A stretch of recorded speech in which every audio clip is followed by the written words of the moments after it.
పిఠాపురంలో రాజకీయ పరిస్థితి అయితే ఏ మాత్రం మారలేదు. నాగబాబు గారు వచ్చినా, లేదంటే పవన్ కళ్యాణ్ గారు వచ్చినా, నాదెండ్ల మనోహర్ గారు వచ్చినా, ఎవరు వచ్చినా సరే అంతే. అక్కడ టీడీపీ జనసేన గ్రౌండ్ లెవెల్లో పిఠాపురంలో వాళ్ళు కలిసి పనిచేస్తారు అంటే ఈ టర్మ్లో కల లేదు. పవన్ కళ్యాణ్ గారు రంగంలో దిగి ఏదైనా చెయ్యాలి. అది కూడా ఎందుకంటే టీడీపీ నాయకులు రగిలిపోతున్నారు, అక్కడ జనసేన నాయకులు రగిలిపోతున్నారు. ఏ ప్రారంభోత్సవం అయినా, ఏ శంకుస్థాపన జరిగినా ప్రోటోకాల్ వివాదం. మాకు గుర్తింపు ఇవ్వలేదు, మాకు గుర్తింపు ఇవ్వలేదు, మా నాయకుడు ముందు. ఇప్పుడు ఇదే తాజాగా పిఠాపురం వ్యవసాయ మార్కెట్ కమిటీ ప్రమాణ స్వీకారోత్సవంలో టీడీపీ జనసేన మళ్ళీ పోటాపోటీ నినాదాలు, స్వల్ప తోపులాటల ఉద్రిక్తలు ఏర్పడ్డాయట. ఏఎంసీ పాలకవర్గ ప్రమాణ స్వీకారోత్సవం జరిగింది.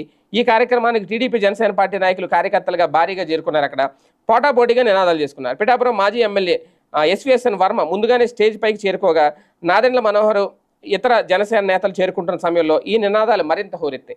ఒకానొక సమయంలో